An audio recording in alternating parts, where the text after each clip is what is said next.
What's up, everyone? This is Jarrett Guarantano here. Just wanted to start off by saying thank you to all of the people that have been supporting me on all of my social media pages: Instagram, Twitter, TikTok, and obviously YouTube. Everything that you guys have been saying isn't going unnoticed, and I'm incredibly grateful for all of it. Obviously, I'm going to be getting better equipment. I just got a new mic, going to be learning and trying to figure out how I could draw a little bit more on the videos, show a little bit more diagrams so you guys can visually see it, as well as just not me just talking. And I wish I had a pointer or something, but those are things that are going to happen in the near future. Everybody starts somewhere, so obviously right now this is just a starting point, but I expect to keep growing, and I will continue doing so with all the support you guys are giving. And if not, if you guys are new to the page, please subscribe, like, comment, throw in there whatever you guys think in the comments. If you guys want to see anything in the future, video-wise or such, I'm always open to great ideas. Today we're going to be talking about Tennessee, Georgia, 3:30 Saturday, game of the week, just like any SEC game should be at 3:30 prime time. Super excited about this matchup. This is as evenly matched as any game that they've had in the past couple of years, talent-wise, team-wise, that I can see. Obviously, in top right-hand corner, you see the past 5 matchups. I had my hand in the 2020 matchup, but the past 4 with Coach Heupel, he's going on his 5th matchup against Kirby Smart. I expect this one to be the best one, to be honest. You look at all of them, you date back, what are the keys to this game? Biggest key to this game I see right now is, or I feel like, is being able to maintain a really good first half and then following it with the second half and winning that second half. The past couple of years, the way that I've seen it is I've seen that Georgia has a lot more depth, and they have over the course of time. That has to do with recruiting, that has to do with different things, but they've been able to win the second half more times than not, and that's really where the game has been decided. They make halftime adjustments. Obviously, Kirby Smart's one of the best defensive head coaches in all of college football. They've done a superior job in all games of being able to win that second half. So, like last year, we started off, it was 14-0, just 14-0 in the second half. They won. Obviously, we started at UT, started 10-0 lead. First couple possessions of the game, excellent start. We got to be able to win that second half. Year before, 2023, 24-10 in the first half. They won 14-0. Not very clean. 7-3 UT. 7-3 in 2022. UT did win that second half, but unfortunately, the first half it was 24-6. Obviously, the reason that I think UT won that second half is because we had a high potent offense there with Hendon Hooker, Hyatt, Cedric Tillman. We had a really, really good offense, probably the best one of the best ones in the history of the school. So I think that Georgia's mentality going into that second half is, let's get out of here, let's play really good defense, run the ball, get out of this game with the win. And then obviously 2021, 41-17, Georgia won 17-7 in the second half. And then my year, we were winning 21-17 in the first half. We just got shut out. What was it? 27 straight points in the second half. Obviously, I have my hand in that. But in years past, that's just how I feel. I think second half has been a real indication, but the first half, we really have to keep this game close. If we can jump out to a lead and play really good defense, I think that's the thing that has changed about this Tennessee team. I think defense is superior right now. I think we're going to need to lean on our defense going forward. Obviously, we have some key players banged up. We have Davin. We also have our 2 cornerbacks. We have McCoy and we have Hood, who's going to miss this game, unfortunately, but we're going to need guys to step up. That's where the depth, that's where those things an SEC play are going to pick up, just because it's such a grueling schedule. And obviously, these guys have been, unfortunately, banged up. 2 of them banged up even before the season. But that is going to be key going into this game.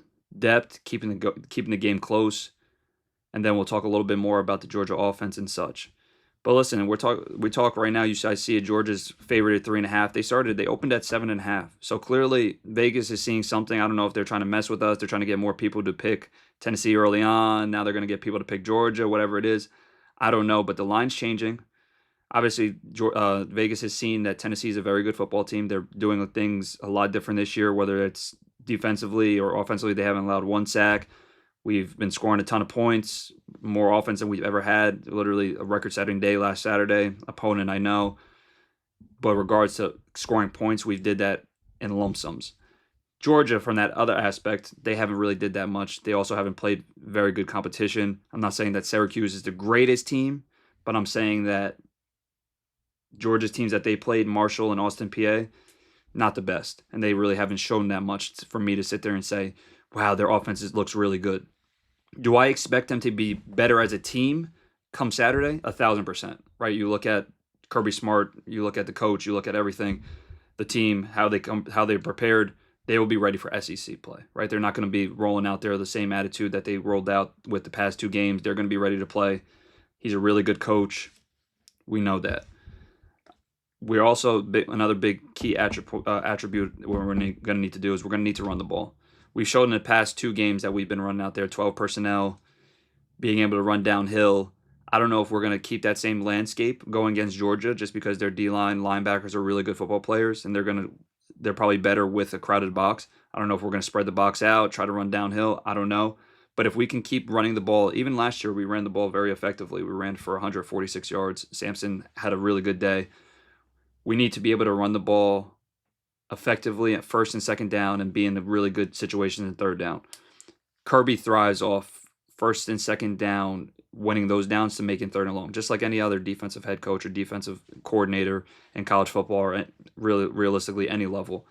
We got to win first and second down, and we have to be able to run the ball. That will only take pressure off Joey, and that will only put more pressure on their team to score points if we have longer drives. Okay, so we're talking about, obviously, Georgia, Tennessee. Everybody's talking about, can we beat Georgia? Can we beat Georgia? We haven't beat Georgia. My only answer has been we also lost to Alabama 15 straight times, right? We lost to Georgia 8. Yes, I also, a big key component to why we also lost 8 straight. I'm in there for sure. But even before that, we had that great play by Juwan Jennings and Josh Dobbs. That was awesome. We were losing that game, unfortunately, too, and we had a hell of a roster there. Georgia was a young team at that standpoint. Do I think we can win on Saturday? Absolutely. We are going to need to force them to lose the game, right? We can't just go in there and sit there and say, we're hoping for them to make mistakes. Georgia teams do not make mistakes, and they do not come unprepared. That's just the landmark of who Kirby Smart is as a coach, and that's just what that university has become over his standpoint of college football. Can we beat Georgia? Yes. Have we beat them? No. Same thing with Alabama. Lost 15 straight. Have we beaten Alabama 2 of the last 3 years? Absolutely. Maybe this is the year that the tide has changed. We will see. I hope so. I pray so. I mean, I can't stand Georgia. I can't stand any of these SEC schools, as you guys can imagine. That's just a pure blood SEC, Tennessee boy that I am. Just like if you ask anybody from another SEC school, can you stand Tennessee? Probably not. But today, just a little bit about this video. So we're going to do this. We're also going to talk a little bit further about last year's game. It's going to be a little bit longer of a video. We're going to dive deeper into what did we do successfully last year versus them in the first half. I'm not going to really watch the second half because we really didn't do much in the second half. We lost that one 14-0. No points in the second half. But first half, we were able to move the ball, get down the field, show some different things, some things that I liked, some things that we can grow from, and some things that we'll be able to utilize from last year. So let's take a little quick dive deep into it. We'll go right here. First play of the game. So right now, we're going to see from Georgia, we're going to see a 3-4 mint front. What that means is you're going to have a nose tech, 0. Then you're going to have 4 eyes, and you're also going to have a stand-up. They call it a jack. He's going to be on that line of scrimmage most of the time. What Georgia does really well is you'll see first play is snag. We'll go again to it.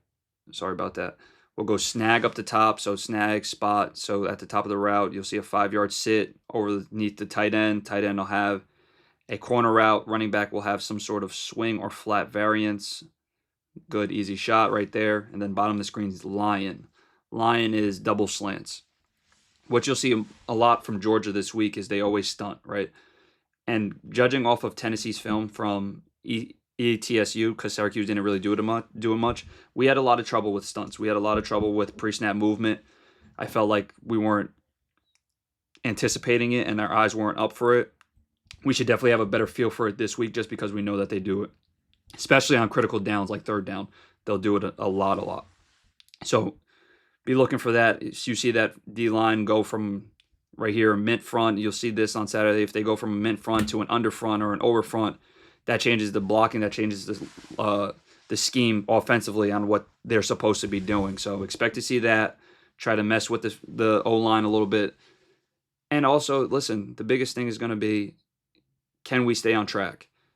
we have still 4 new offensive linemen that have not played an SEC game, and it's going to be tough, right? Obviously, we have some experience with Wendell, but it's going to be 4 new starters starting on that offensive line that haven't played in a game with this big of implications. Will there be mistakes? Absolutely.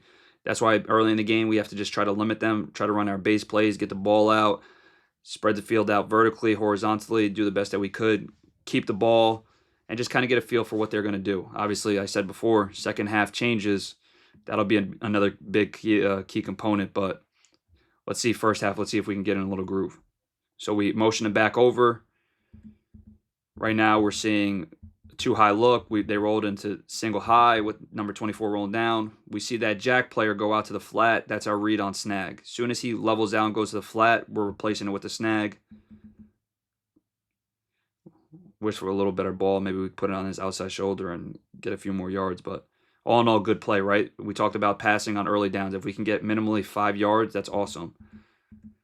Going pistol, going just straight inside zone track, off an RPO. A little bit of a heavier box. I wonder if he was supposed to throw this or not with the safety rolling in. Now it becomes 6-man box. We lose at the point of attack there. But we still gain yards. Sampson was a really good player. I watched some of this tape before. Sampson's just, he's breaking tackles. He sees vision. There's no surprise that he's going to be playing on Sundays. But, okay, good right here. 3rd and 2, 3rd and 1. This is where we want to live on Saturday. No 3rd and longs. That's when their D-lines eat typically. That's when you start seeing their pass rushers, their Jalen Carters, their Jordan Davises, their everybody, Nolan Smiths. You start seeing those type of guys that they have that are probably on their team right now, those type of caliber. That's when they eat. Inside run. Back-to-back plays, same thing. But then you see Dylan Sampson, you'll see the back view. Just an incredible play. Same type of play here. Last play, Miles was on the other side. Inside split zone. Trying to get double teams on those big guys. Amazing play. I hope to see the reason for running inside zone or duos is just because you want to handle those down linemen. We're trying to get double teams on them. If we can get double teams on them and someone move the line of scrimmage 3-4 yards, if we can get 3-4 yards of pop in the run game, that would be awesome. Got fast motion. Running a sort of smash variant. Outside guy has a circus route, which is a corner route at the top of the screen. Miles has a 4 to 6 yard out cut. Okay, circus is for corner. Bottom of the screen, we see a cross variant. So if you guys remember my previous videos, cross, that slot guy is going to run 18. It should be 18 to 22, but right now they're running it at 10 to 12 yard over. Outside guys running it to 15. I wonder if we kind of change the landmarks for this route just because of how fast and how good their pass rush is, to be honest. But if not, then we probably get a little bit deeper on this cross. Very cool motion. Slot goes outside, then they switch reverse, or they switch their cross patterns a little bit. Outside guy then turns into the cross. The slot guy that's in motion then becomes the dig runner. He should probably be about 4 more yards deeper. But the progression is you got Miles on the outcut to the corner. If it's too high, you're high-lowing at the top of the screen. If not, then you're going in the progression to the cross, to the dig, to the running back. Okay, pure progression read. Really nice by Nico here, taking the completion, 9-yard gain. Excellent first down call. It's really good running tempo after a first down. After a first down, you get your groove. You find a little bit of it, spit the ball out, get upfield. Awesome. Great throw, great catch. If you don't get that first down, it's tough to get tempo going. It's tough to get tempo going on the first or second down if we have negative plays as well. 2-by-2 formation. Tight end off. Expect split zone. Yep. RPO. Whew. So right here, let's talk a little bit about their 3-high look. We might see a good amount of this because they've shown this over the years versus Coach Heupel. The 3-high look, I didn't see much of this when I was there. Obviously, we were a way different offense. We were more downhill, under center.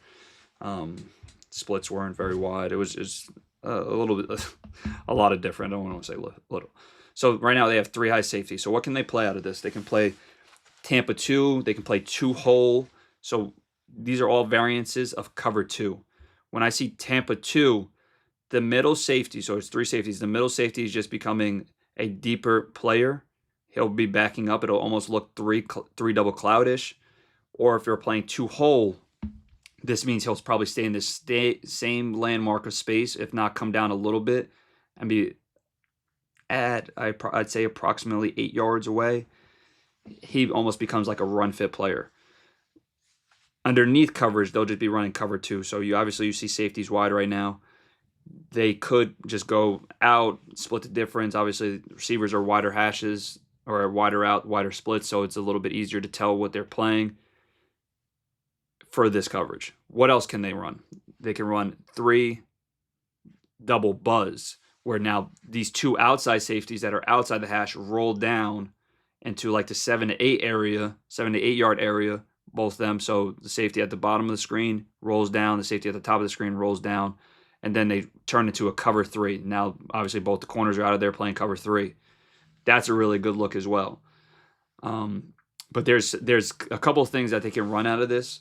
Very intrigued to see throughout the game what they do run, but that's just the different things they'll be looking for on Saturday, what coverages they come out in. Right now, you see that they're going to be playing 2 hole. Middle safety rolls down a little bit. Corners are playing hard, flat-footed, eyes inside, expecting RPO or quick game.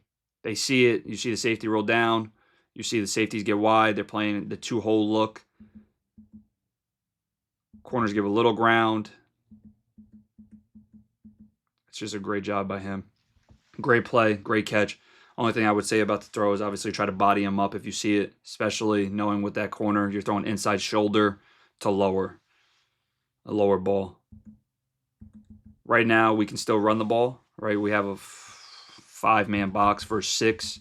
We should be able to come off of that. Dylan should be able to get 4 or 5 yards a pop. We just got to be able to handle those down guys. Great catch, run the ball in, tempo it up.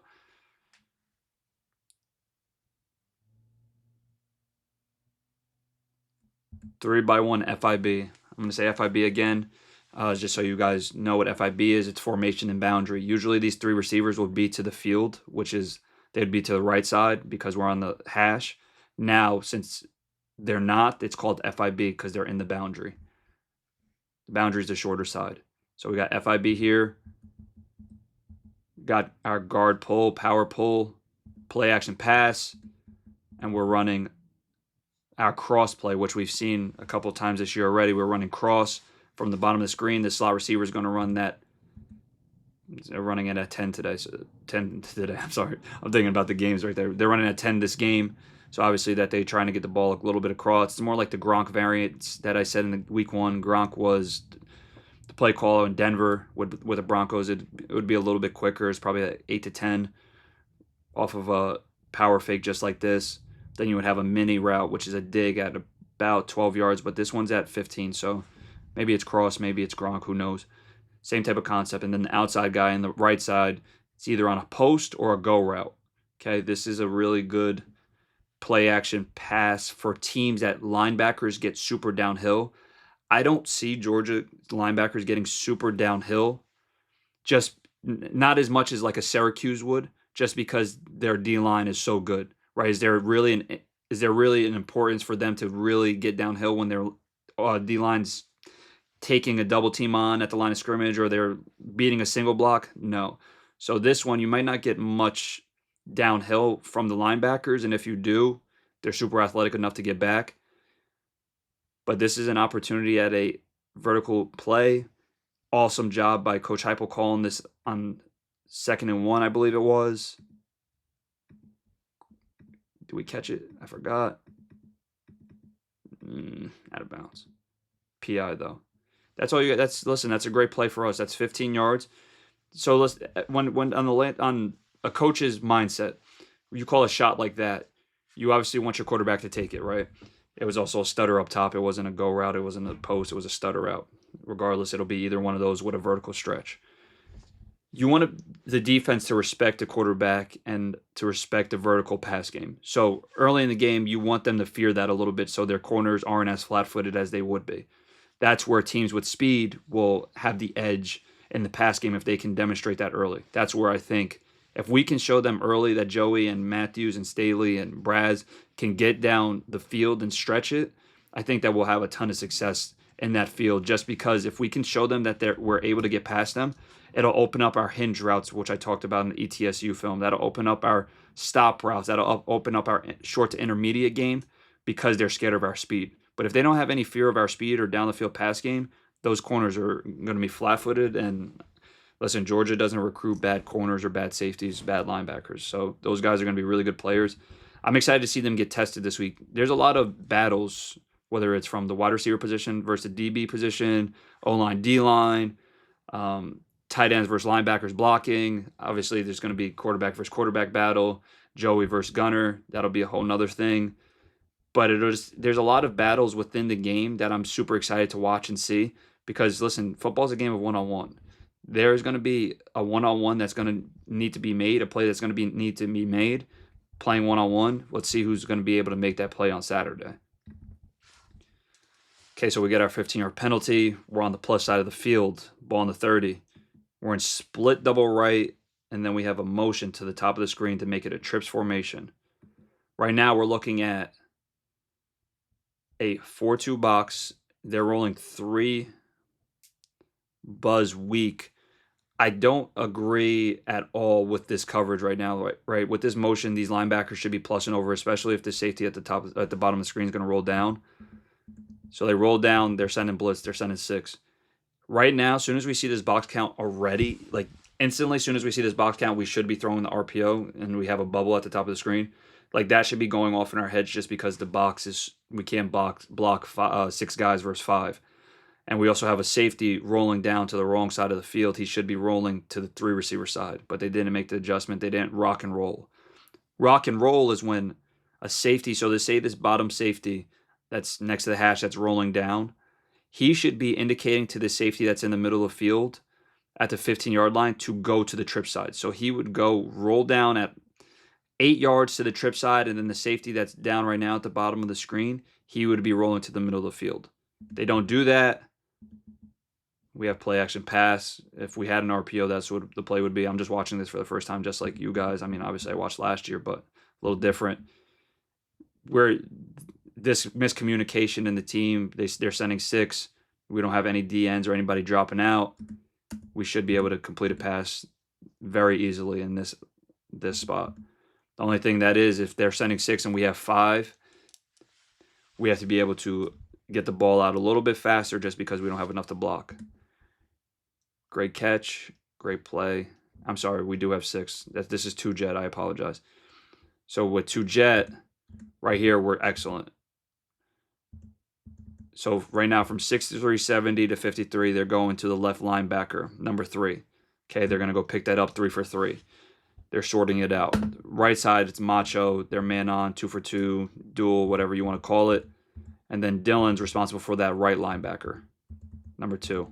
Excellent pickup, easy.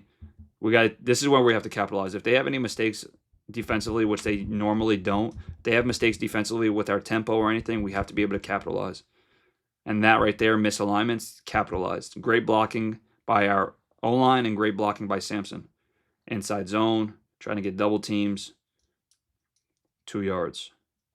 Tempo. 55 is a big boy, huh?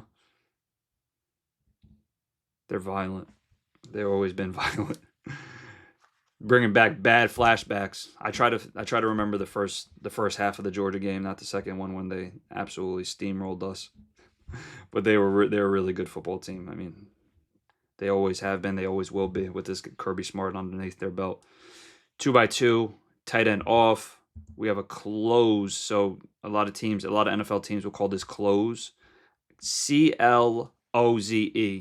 That's telling the Z that he's a closer split. We spell it with a Z just so he knows that it's in terms of him.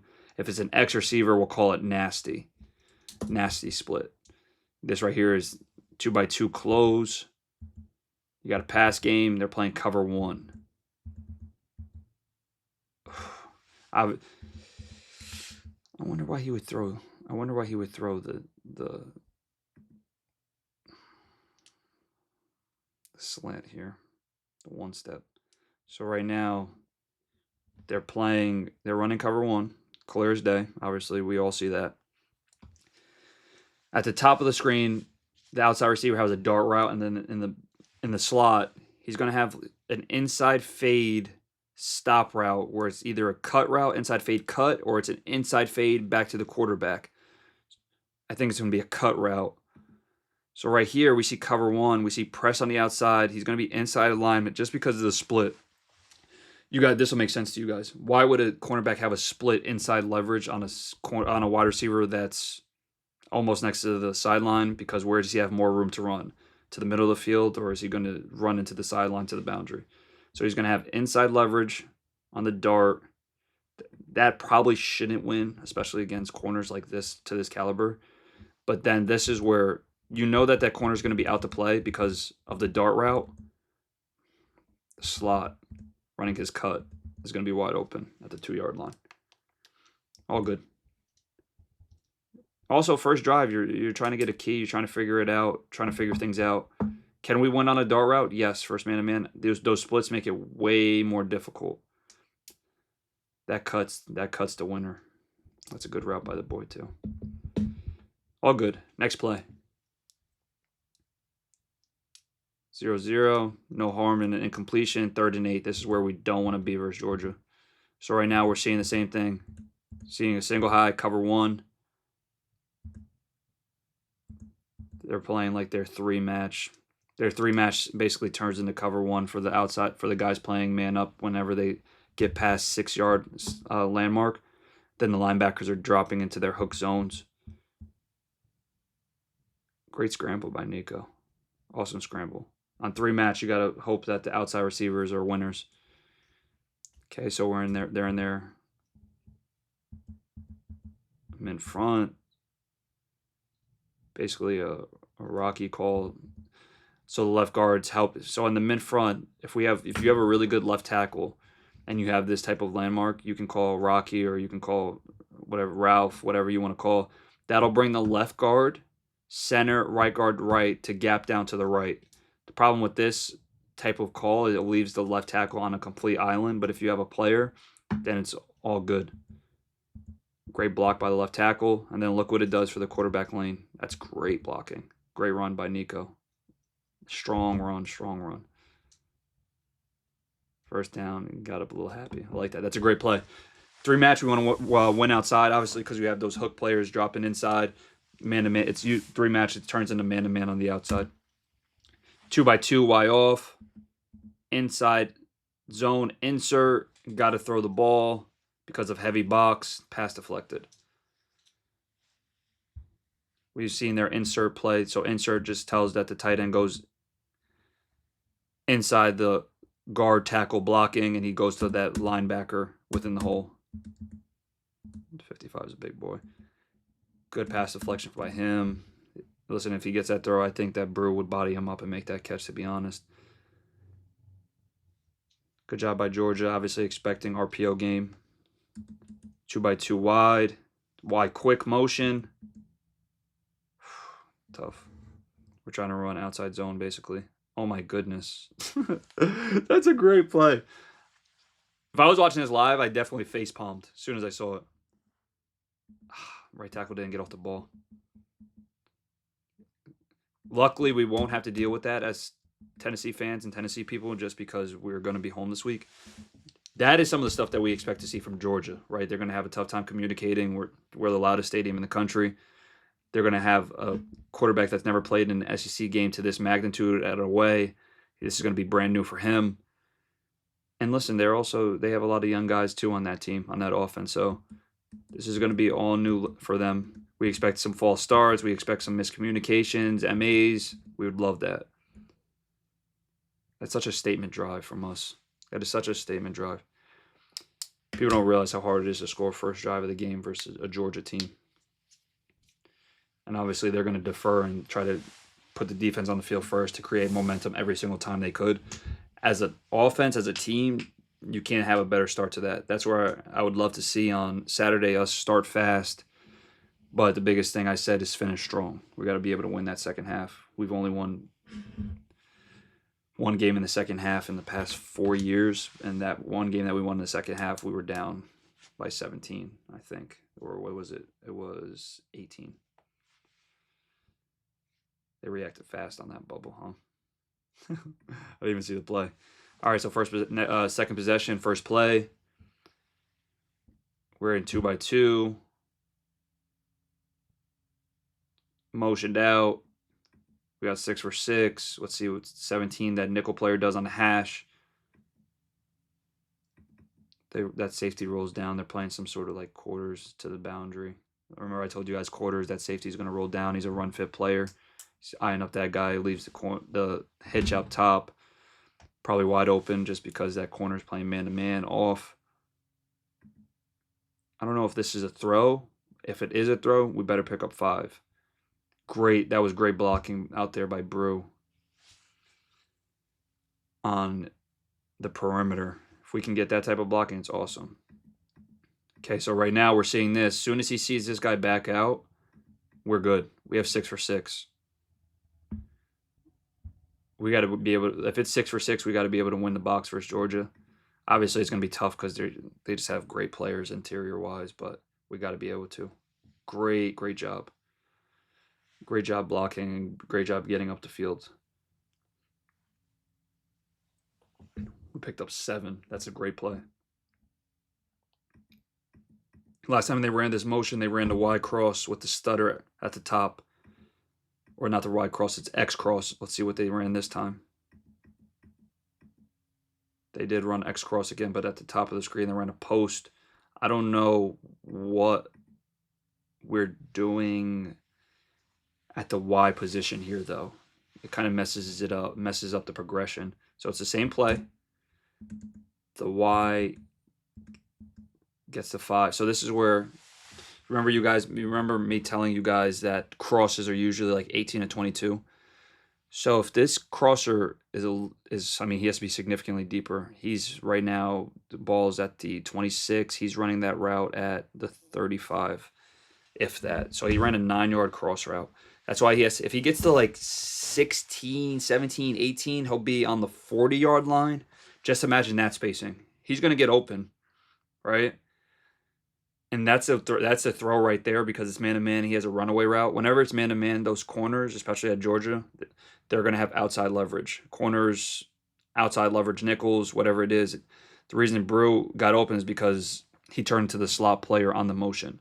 Now this is where it's trouble. He has to get to 18 to 22, whatever it is, on the cross. Now look at the backfield, right? That's where, are we going to have enough time to protect is the thing. Great job getting out, scramble. Probably got a hold call there. Tough.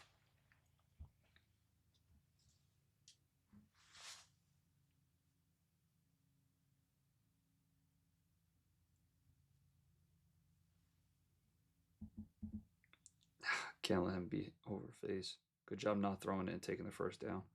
You see those guys. So whenever on scramble drill, if you see offensive players drifting up the field and then you see defensive guys undercutting, that's what happens on scramble drill. You got to be making sure that you're coming back to the quarterback if you're high. If not, if you drift, the ball better be over the top. It can't be a flat throw. 2x2 wide. Inside zone. Book means you're reading the end. So 53 is going up double team. 63 and right guard should be double teaming to number 3. Yep. Just tough. Look at the line of scrimmage. This play, Georgia won the line of scrimmage. Good play call, just tough. They have really good football players too. And that's what I'm saying. With offensively, you're going to win downs and they're going to win downs, right? Like, that's just a game of football. Not every play is going to be a home run. Misaligned on this one. Let's talk about this.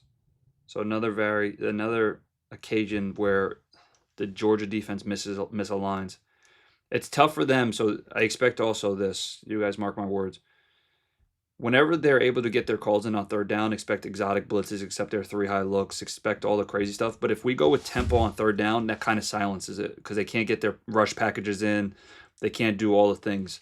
So right now they're scrambling. Right now it's 2-by-2, and look at the bottom of the screen.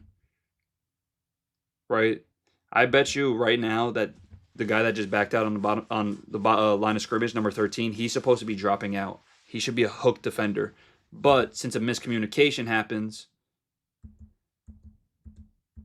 number 10 and number 2 blitz. Right. So if you look at this screen right now, it doesn't look right. Correct. You got two guys at the top of the screen defensive wise. 2 for 2 playing wide receiver and DBs, right, the corner and the nickel. But then you also see those 2 linebackers, or the linebacker and the safety at the top. We got 2 receivers at the bottom. They're dead wrong, right? Easy completion. MA for the defense. First down. Now, Coach, I don't know if you saw it. I always can find him because he's always very demonstrative. But Coach Smart in all black was just literally running to the middle of the field, trying to get the boys to get lined up and trying to talk to him. You see if you can see him at the bottom of the screen. You see him? Trying to get him lined up. Why are you not dropping out? Why are you not dropping out? He's a great coach. He always said a lot of good things about me. Always had great respect for me. So I always obviously reciprocated that. But regardless if he didn't or didn't, you gotta give somebody their flowers. He's a great coach. I'm in front, tighter box. We got a lot of people in the box there. It's going to be tough to win it. Listen, we'll take 3-4 yards every time, though. And we're holding the ball. That's the biggest case. We can't just throw the ball every down. Got to be able to hold the ball, make their offense uncomfortable, and also keep our defense off the field. We don't have as many bodies. We don't have our 2 corners, our 2 starting corners, and we don't have our starting defensive tackle. So if we can keep those guys off the field, that's money. Another look at their 3-high look right here. Okay, so it's 2nd and 7. All we need to do from an offensive perspective is try to get 4 yards. Okay, so 2nd and 7, Kirby feels like it's a passing down. He goes to the throw. Right now they're playing their 2-hole look, if you guys remember what I was talking about. I don't know, at the bottom of the screen, this concept. Oh, maybe we're running, top of the screen, we're running bubble goes. And then I don't know why our tight end's blocking here. Good job throwing the check. Dropped it. Maybe we were just trying to catch a fast lick on them, maybe with a eye violator, but right now it's tough because they go into their zone coverage look. They're 3 safety high. Good job by Nico seeing all this and then popping back. That's a tough drop. He catches that ball, then it's 3rd and 2. Dylan's telling him that's on him, but throw it a little less. Don't throw it too fast. Always catchable footballs to the backs. All right, so we see this motion. We know man-to-man. Right now they're playing 2-man. Sending 3. So right now they're sending 3. One linebacker is going to take the running back, and the other linebacker is going to spy up Nico. Obviously, Nico is a very athletic quarterback, very athletic kid. They saw this coming into the game that they want to spy him. That takes a player out in coverage or a player out in the pass rush. So they only rush in 3. Schematically right now with 2 high, you would love this out cut, this sail route, or whatever it is. If it's just an 8-yard out from the slot and go route from the bottom of the screen, you would love for that out route to win just because in 2-man, the nickel players or the nickel or inside defenders, nickel slots, whether that's safeties, I think they're in dime package right here. Those guys are going to be inside leverage, taking away anything inside because that's the easier throw.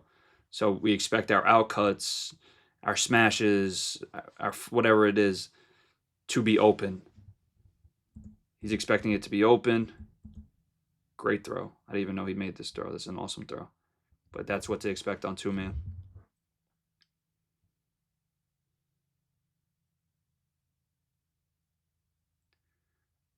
Great shot.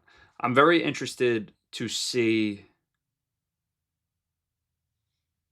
how much we used from last year that was successful.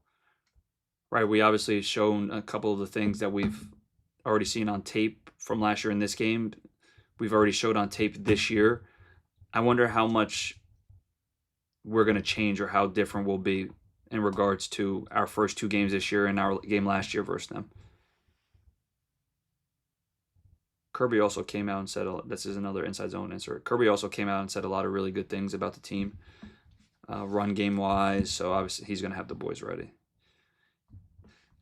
Like I don't, and I tweeted about it. I don't think it's rat poison. So rat poison was what Saban talks about: guard pull, play action, a lot of jumbled up area, no good. I think we had MAs on the routes. The concept didn't look right to me. Oh, so what I was talking about was on my tweet, the rat poison. He said that a lot of people don't understand how physical and downhill the Tennessee run game is, and that's the first thing that I said when watching the tape for Syracuse. I didn't realize how downhill it was. I always thought that it was kind of just like position blocking or scheme. The O-line this year has showed a nasty grit about them in the run game schemes that is very evident on tape. So for him to sit there and say that, he's telling the team the same exact thing. Now he's challenging every single defensive lineman, every single linebacker to not let those things happen that Tennessee O-line has showed on tape, right? They're going into this game with 0 sacks. That's an indication on play call, offensive line, quarterback, running back, and tight end. Now I'm really eager to see how that matchup leads into the first SEC game of the year. And it's not just the first SEC game of the year. I'm sorry, but it's Georgia. This is Georgia Bulldogs, a very good team. So right now our guard pull. I think we're trying to run our Gronk route. They're playing man to man. If we have time, we're probably going underneath to that crosser, high to low. So we usually go post, cross, underneath. Our underneath on that one would be our drag that you guys saw late. The number 3 guy running fast at like 4 yards. This is where we can't be. 3rd and 12. This is where they send in the rush packages, start sending crazy blitzes in, and that's what happens. Great play. Good job by the receiver coming back downhill. Even if he makes a catch, or if he did make the catch, it's still 4th and 5. This is where we can't be on Saturday. 3 down line. They're showing crazy. So right now, from a standpoint offensive line-wise, I didn't see the blitz, and I haven't seen this. With them showing to the left side, they usually bring opposite. But I would think this right now, because there's only one threat to the right, I would think remember I was talking about that, so it would be Ralph Lester, Roger Lucky, whatever it is. This right guard, 76, to the center, to the left guard, to the left tackle, I would be sending to the left. And I'd tell Dylan to pick up anything off the right side, which would be number 38, the safety or linebacker. And this is where it gets tough. So Dylan's going to pick him up. If Dylan picks him up faster, we stone this whole play. And then we have, schematically, we'll be able to have a completion somewhere. But eyes in the wrong spot, miscommunication, whether it is, I don't know what the call was offensive line-wise. That's just some thoughts on how I would block it. And once again, I've never also watched this tape, so this is kind of just off the top of my head. I don't know if they showed this. And also, they might have never showed that blitz on tape last year. That's where a lot of these things come hand in hand. I'm just watching it from my seat right now. I'm not watching it from the perspective of a player that's going into this week. Have we seen this on tape? When have we seen it? Maybe they haven't seen it. They only saw it on first down. Maybe they only saw it one time. We always get blitz as players. We always get like blitz reels, and we always get like these statistics on what type of blitzes when they send them. All these things, which are cool. That's when things and like such like that happen on the fly that maybe you haven't seen or haven't done. It's super tough, right? Everybody's like, just do this, just do that. As a player, you can't just think about that stuff because it's things that you also haven't seen. That's where defenses catch you off guard. And also offensively for defenses, or defensively for offenses that haven't shown anything and they've run a play off of a play, that's when they're like, oh, they showed this, but then they ran this, the same exact look. So it's a game of chess, right?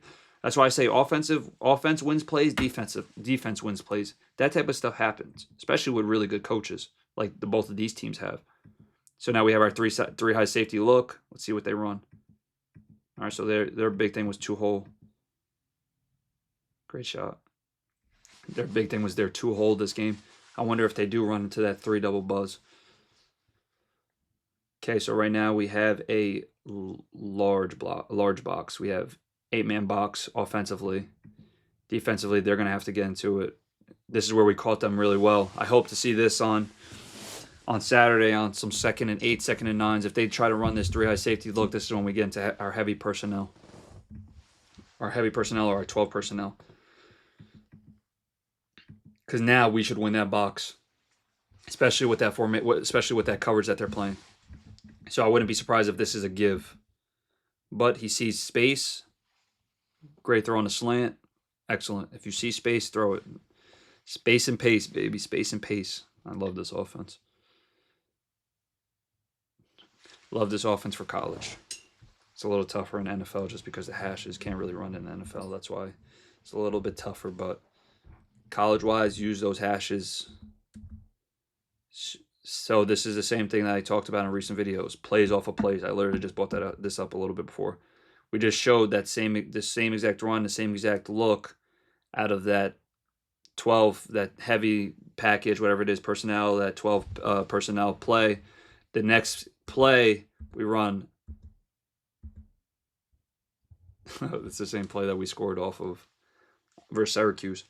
So that'll be interesting for anybody that's wondering. If you guys go watch back on Syracuse film, I made literally a YouTube video about the 2-play sequence. So they ran the ball on the first play, got stoned. We ran the same exact formation very fast. Syracuse runs the same exact coverage. Coach Heupel calls the play in. Boom, post over top, touchdown. That's where, as a coach, Kirby Smart's very good, very different. He won't run the same coverage back to back, and also he knows Coach Heupel, so he won't do that because Coach Heupel's looking for it. So he'll show him something completely different. So we run this play action, trying to get him over the top because we saw the safeties come downhill or whatever it is. They're trying to stop the run. They're seeing the same thing. Do we have the post? Let's see. I'll truthfully say if we have the post or not. You got to time it up. Everybody be like, he's wide open, but you also got to understand from the quarterback's perspective. Yes, literally pressure in his face. He has stuff going on. Can't move in the pocket because there's a block miss or there's not a hole to move. Let's see. So, okay, not the same formation. So they go their mini dose look that they showed in Syracuse. Literally the same exact dose look. Not the same play previously that they ran versus Georgia here, but the mini dose look that they ran versus Syracuse. Inside zone, they run the post. Yeah, I don't think he has time for it. Does he have the throw? Yes. Does he have time? No. Let's see what the backfield looks like. He's really good, man. They're really good. He just took on 3 blocks. Then he gets stoned. That's not very fun playing quarterback when stuff like that happens. Obviously, quarterback's the most fun position in all of sports and the best position in all of sports, but you also got to deal with stuff like that, which could make for a long day. 2x2. Okay, so now so this is what they showed before. They blitzed off of this, right? They sent 6. They're both interior linebackers. They sent them. Now they are aligned correctly because it's 2x2. So now you're going to see the safety roll down, and now they're even. They're equal. Okay, so they're rolled down. Defensive wise, they have correct alignment. What they did before is we had 3 receivers on the right side. They rolled the safety left. They don't have enough numbers on the right. But since it's 2x2, they're aligned perfectly. They send it on 3rd and 6. Smart play call defensively by sending it. And offensively, so this is why Kirby's really good. 3rd and 6, he knows that they're on the plus side of the field. What are they going to try to do? Quick game or run the ball? Why? Because they know that they're in 4-down territory.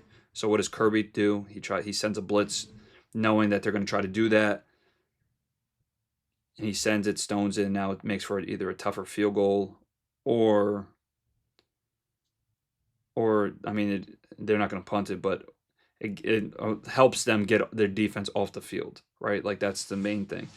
When you see it from that perspective of how do we get their defense off the field and not let them get a 4th down attempt by sending the blitz, by countering with this. It's like a game of chess. That's why I love the game so much. I love football so much because when you really look at it from a coach's perspective, it's more chess. It's not really checkers. It's not something easy. You got to be in the mind of the play caller, the mind of the coach on the opposite side of the field. What are they going to be doing? What are we looking for? What have we showed on tape that the other teams are also looking at? right? Tennessee has shown different things in the past 2 weeks that might be leading to a big play or something big on Saturday. Have they showed all their chips? Has Georgia showed all their chips?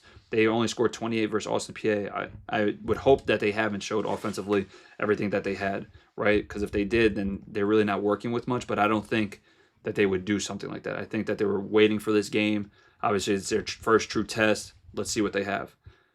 Super excited to see what type of player Gunner is, too. See if they have something in them.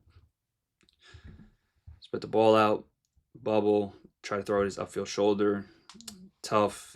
He doesn't, so now it's 2nd and 10. Right now we have... Ooh, you see how they stunt there? Now it changes everything. We bring it. Now we bring our tight end in the box. We're 6 for 6 blocking wise. 24 becomes a run player, can turn into 7. Bubbles when it's 2 over 2, so 2 defensive players covering 2 offensive players, and you're running a bubble. It's not, it's like I described, it's not the best play, right? In the past few weeks it has been because it's versus Syracuse and it's versus East Tennessee State. When you verse guys like Georgia, might be a little tougher. I love this play. This is literally Sean McVay, McConnell, 101 right here. Pure progression, fakes, and then we have the tight end lead blocking outside. It's like a longer screen, but it's literally a 4-man progression. It's not 5, obviously, because the tight end's not really running a route, he's blocking. Usually you run spacing off of it, or you run something front side to back side. Front side, when I say front side, back side, you're looking like across the field, so it's like a pure progression across right, middle, left. Or it can be same side where it's top down, post, corner, back. So we were at 2nd and 10. Great 3rd down pickup, right? And that was also a great job, great play call there.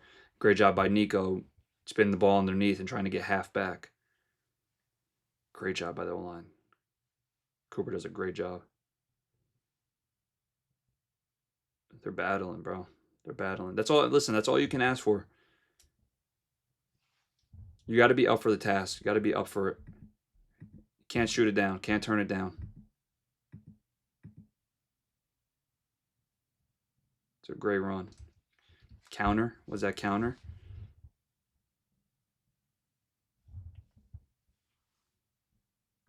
Yep. Guard tackle counter. Great run. And listen, that's been their most efficient run so far, so I would love to see a little bit more counter than. Watch this last drive. Motion out. What have they ran? They ran cross off of it. Oh, that's so awesome. Great throw. So let's talk a little bit more about this one. So off of this, the same motion, same everything, they ran cross, right? So Dante, the receiver at the top of the numbers, not the one motioning at the bottom of the screen, he's going to run. He's been running the cross, so across the field, running 18 to 22 yard over to the left side. Okay, top of the screen has been running the post. Bottom of the screen has been running an 18-yard dig. Now, a play off of a play, they run sail. So he's selling the over. Dante's selling the over. And what does he do? Because this safety's ready to pass it off and come take this crosser. I'm using my finger. See, this is why I need it. This is why I need the pointer. I need the iPad. I need the whole whatever. He's thinking that he's having that crosser, so he's sitting flat-footed. What does he do? He sells it, then he breaks out to the sail. If we have time, that's an easy pitch and catch, and then that's an explosive play as well. You're looking at minimally a 20-yard gain, 20, 25-yard gain. We got to make that catch. Good job by Nico. I like to see the back view, see what type of pressure we got. Good job by him getting outside the pocket, making the throw. They send pressure. Weak side. We can pick it up. We lose from the left guard spot. All good. Great job of him feeling that, avoiding it. Yeah, you can't ask for a better throw.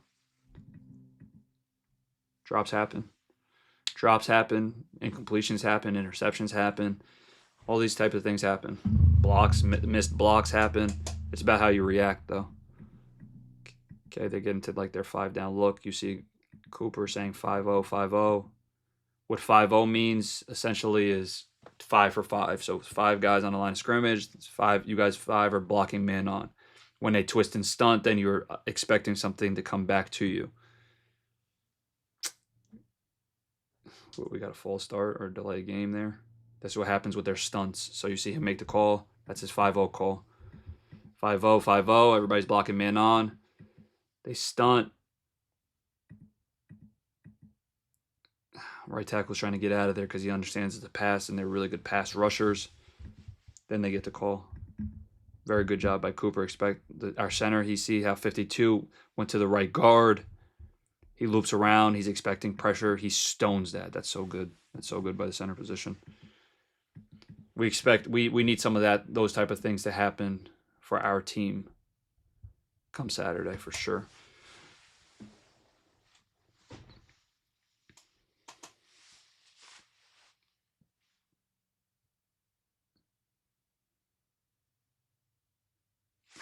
A little late. Now they're hooping and hollering. They got momentum.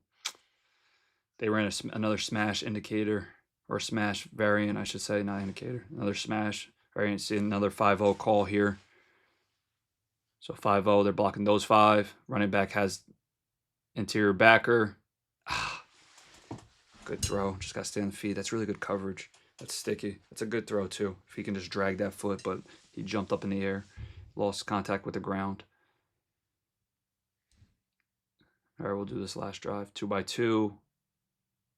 FIB. We got their 3 high safety look. Now that's when they ran their 3 buzz. So we'll let you guys get another look at that. This is what I've been talking about, their 3 double buzz. So the middle safety at the top, he's going to roll into cover 3. These 2 safeties outside of him are going to roll down. They roll down. That's cover 3.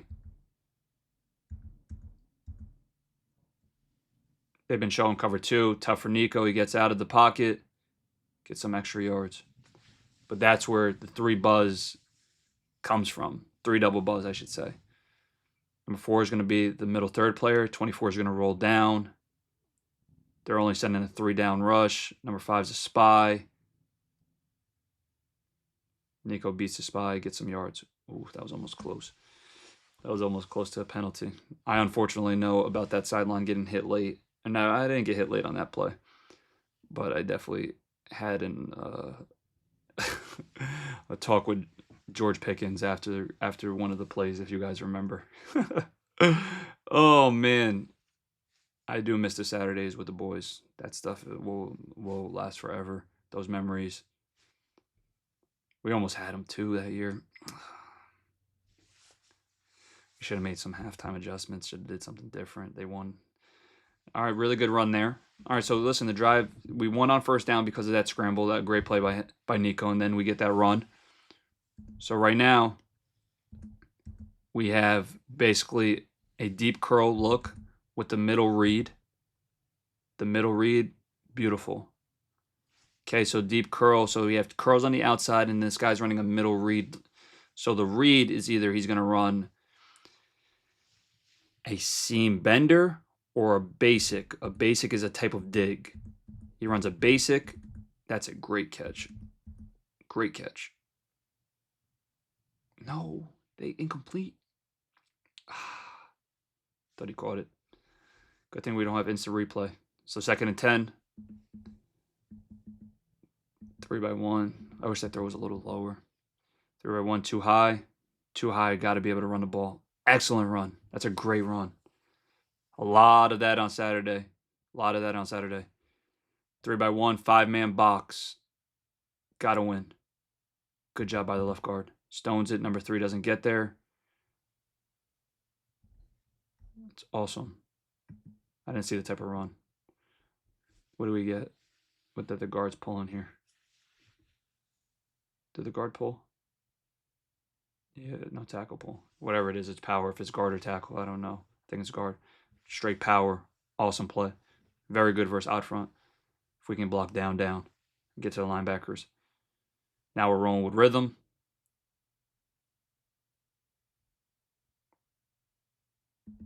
Deep curl with a middle read again. Or these are not curls. I'm sorry. These are hinges. Disregard. I feel like the ones before, they didn't run back down their stems. Hinges, you're running right back to where you came from. Curls, you're running back to the quarter back, sorry. So at the top of the screen, you see a great hinge. Sack. That's a momentum buster right there. Yep, going with tempo. We got to make sure we get our calls. Right here, we get our Leicester call, which, listen, that's where they become good. Soon as this right tackle passes off to that guard, he has to be blocking number 3. See how his shoulders are closed right here?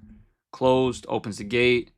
Now the running back has to take most dangerous, which running back should be on number 2. Right tackle should be able to pass it off with open shoulders, open feet, open stance. They don't. Sack. That's where it's a really good pressure when you see that they're sending forward to a side. And then you're basically blitzing off the weak side, which would be the tackle and running back. But we had enough to block that. Not bad run. 3rd and 11. Not a bad run. 3rd and 11. I do like that we're staying committed to the run. If we stay on number 3 there, we have a home run shot on number 24. If we block number 3 for a little bit longer, we have a home run shot. 2x2 wide. What are they running? They might be sending it. They might be playing cover 0 here. I wouldn't be surprised he would do something like this to knock them out of field position and also get some momentum. Yeah, they're playing cover 0. Cover 0, they send it. Way too much cushion, though. If you're going to play cover 0 and send it, you got to be a little bit more flat-footed. Because what does a quarterback have to do in cover 0 versus blitz? He has to get the ball out. He won't be throwing down the field here. They're sending 7. How many are they going to send? They sent 6. They can block 6. That's why they were a little bit further off. If they send 7, if they send 17 on the blitz, then they don't have enough guys in the box to block it. Okay? That's why the cornerbacks are a little bit off. All right, 4th down. We're going for it. Fast. Heavy personnel. Great run. Way to get thin.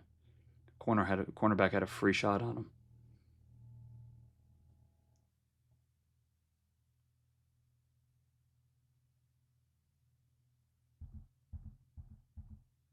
Great job. Corner came off the ball fast. Came very downhill. Great run by Samps. I'm a big fan of his. He deserves all the success he gets, too. He's a good dude. Going to quads formation. Light box. Another variation of the tight end blocking for the running back. Lead blocking. We just saw that play. Great job. Great pass. Great run. 7 yards on 1st down. We love it. I think this, and then after this will be our last one. But we get light box here too. Progression. Nope. To back. And we have the tight end blocking. Great block. I love that physicality. That's a tempo shifter right there. You start feeling good about yourself after that one for sure. So right now we have 14-10, 2 minutes left in the 2nd quarter, and we're driving. This is where we need to be on Saturday. They shift. Center does a great job signaling and talking about what the O-line does have now after the shift. Inside zone, split zone, touchdown. Silent crowd. And listen, then they silenced us and they won the game. But this was so good going into halftime. Being able to do this, being able to show this. Center changes the calls up. We run split zone. Hat on hat. We're blocking number 11, blocking number 5. Almost hooked him. Could have possibly been a hold. Wasn't. Touchdown. Great job. So listen, that's going to be the last play. Obviously, this first half I was talking to you guys about. 2nd half we didn't score any points. Overall, do I think we can win 1,000%? Are we going to need to take it from them? Yes. We're going to have to make them make errors, make mistakes. They're not just going to do it by themselves. We have enough talent this year, I feel like. Do I wish that we were a little bit healthier? Yes. Can we get there? Can we get this win? For sure. We just got to play a super clean game. There's going to be a lot of one-on-one battles. There's a lot of matchups that I'm really looking forward to. Which quarterback's going to play better? Which O-line, D-line is going to play better? Can we win on the perimeter from our wide receivers and our corners versus theirs? This is why we play these games. These SEC games, they're meant to be played like this at 3:30, top of the hour, ready to go. I missed the music already, that CBS music, to be honest, but this is going to be a big game for the Tennessee program. Just to see where we're at with year 5 with Coach Heupel. Do I think he's done an absolutely fabulous job? Yes. Do I think he will continue doing it? Yes. I'm just super excited because I think this is the year that we can get Georgia. And listen, if we can't, we still have a really good shot at everything that we still want, right? Georgia's a great team. The rest of the schedule, we will have tough battles, but this is going to probably be the toughest team that we face all year. Super excited just as a fan, as alumni, as everything, as somebody that stepped on the field. Obviously, it's go Vols forever. I would just like to see us have a really good first half, and we got to win that second half. If we can do that, we'll be singing Rocky Top all day long, all night long. But love you guys. Peace, love, blessings. Please make sure to like, comment, subscribe, do everything. In the comment section, throw at me anything that you guys see or like or want more of. I might make a video of just even answering questions. Appreciate it all.